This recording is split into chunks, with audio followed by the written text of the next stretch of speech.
ini ada satu quote yang lumayan menarik ya. Ini mungkin terdengar itu arogan, tapi menurut gue ini lumayan nyata di kehidupan gue ya.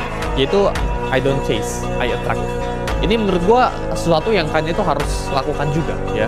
Di hidup gue sekarang ya, gue itu hampir tidak pernah samperin orang ya, kecuali gue bener-bener butuh sama orang itu. Contoh kita ngomong ya, beberapa orang ya yang punya duitnya di sebelahnya T ya, gue bukan bilang mereka itu di bawah gue dan sebagainya, tapi banyak kan ya, 99% of the time ya, itu mereka yang reach out ke gue dulu ya, buat either ngajakin podcast atau ngajakin makan gitu ya. Sangat jarang untuk gue itu datengin ke mereka ya, gue bisa gak networking sama lo gitu ya, atau enggak pekerjaan ya, simple ya. Itu dari sisi networking tadi. Dari sisi pekerjaan itu gue nggak pernah tanya ke orang ada pekerjaan atau enggak ya. Yang gue lakukan itu pekerjaan itu yang datang ke gue, dan ini kondisi yang kalian itu harus bikin dalam hidup kalian. Jadi fungsinya kondisi ini itu apa? Karena ketika orang yang datang ke lu dulu ya, itu need, itu kebutuhan, dan kebutuhan itu menciptakan yang namanya itu desperation.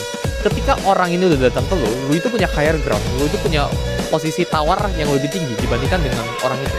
Lu nggak jamin buat menang ya, tapi dengan orang itu datang ke lu duluan, lu udah dapat 1 poin ekstra. Orang itu masih 0. Gua hampir jarang sekali reach out ke orang buat minta sesuatu ya. Gue selalu menawarkan atau enggak orang lain yang biasa datang ke gue, dan menurut gue itu sesuatu yang kalian harus terapin dalam hidup kalian ya. Jadi belajar buat sabar ya, karena orang yang punya value, emas itu juga pasti dicari ya. Emas itu nggak minta dicari, tapi akan dicari. Brilian itu nggak minta dicari, tapi orang itu mau cari brilian. Sama kayak hidup kalian, sama kayak kalian.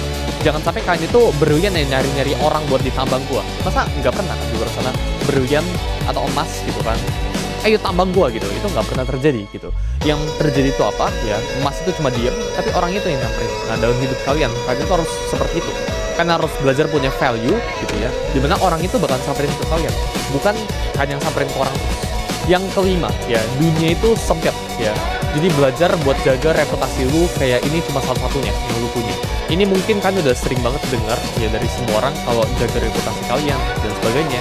Tapi faktanya ya, semua orang itu nggak terapin ini. Ya maksud gue dari jaga reputasi ini apa? Ya jangan buat musuh ya. 1000 teman itu terlalu sedikit, 1 musuh itu terlalu banyak. Belajar buat netralin, belajar buat bikin musuh